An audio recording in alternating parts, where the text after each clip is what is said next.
the easiest way that I have found to do this job is to just lean the mower up on its butt end, and I put a block of wood underneath the rear bumper, and it will stand up straight, and it's pretty sturdy. It's not going to fall over or nothing like that. But that's how I do it.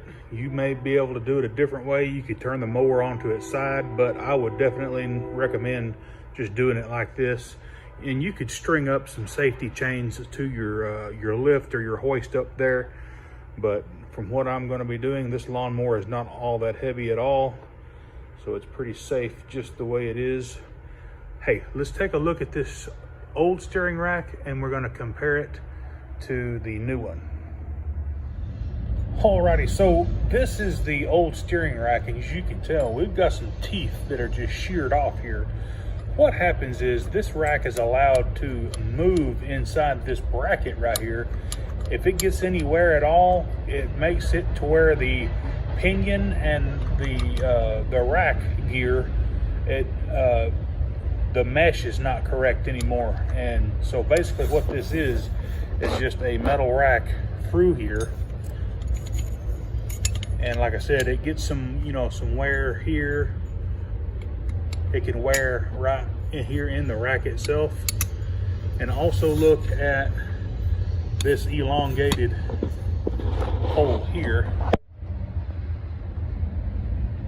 See how has worn oblong? That's where the steering shaft goes down through.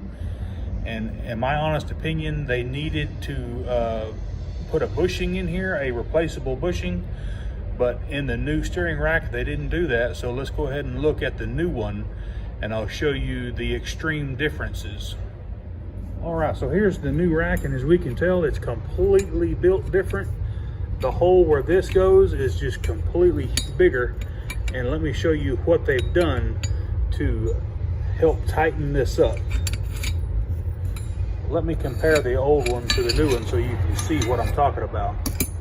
Quite a bit of difference between the old one and the new one. But what they do, they have got a stuffing block in here that you can now replace the phenolic, I guess it's just a plastic bushing that goes in here. And then the new rack slides in and out of this. So it actually has a sacrificial piece that you can now replace that doesn't cost hardly anything, and hopefully we can just replace this part instead of the whole rack next time. All right, so when you install this new piece, you're going to just slide it all the way through, and it's a little bit of a pain in the butt, but it'll go, and then you just cam it down like that so that that lip or this edge is sticking out just a little bit, and also on this side it's sticking out just a little bit. Now the instructions say to put some grease on the new rack. We're going to do that before we install it. Now I'm just going to use a little bit of my steel gear case grease. This should be way more than sufficient. So I'm just gonna wipe some on there. Turn it over. I'm going to wipe just a little bit on the back side.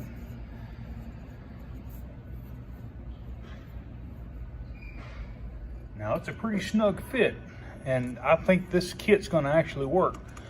So once you get it started, you're going to have to get your little attitude adjuster, and we're going to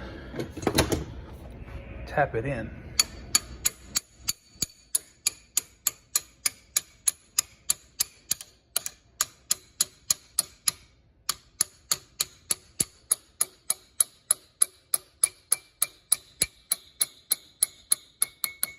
Just center it up on there best you can. That looks pretty good right there. Now with this thing in there, it's pretty daggum solid. It's rock solid back and forth. It's not gonna move away from that pinion. Not like this.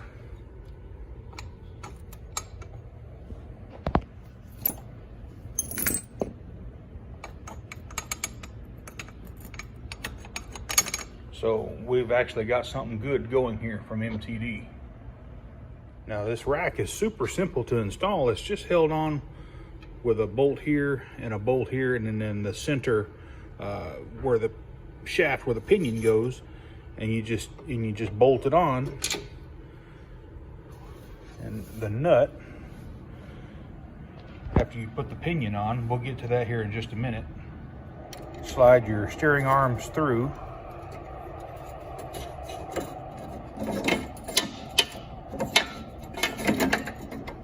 And just let them dangle just like that. Now in the instructions, it says to take all of this whole console off, and I'm like, no. So all you have to do is just pop it out of this little tab right here, and you have plenty of room. I got big old arms. You can go down in here and you can get to all the bolts, no problem. Don't have to take all that apart. That's ridiculous. Just reach your arm in there and do it. It also comes with a new pinion, and it's ambidextrous. It'll go either way. And new nuts, one for the pinion and the 2 nuts to hold the steering rack to the tractor, and then 2 new style clips that hold the steering arms on to the spindles. Slide your pinion on, and let me just make sure there's not a mark on here. I don't think there is. No. So it'll just go anywhere. It's just splined. You just put it on. It doesn't matter how or where or when. Slide it on the shaft. Now we just slide the whole assembly, lining up the bolt holes. Alrighty, we got all 3 of our bolts mounted, and now we just need to swing our arms in place and just put them in the holes in the steering knuckles. Alrighty guys, let's just give it a turn through its lock to lock so you can see how that's working. And I like it. It's good and tight.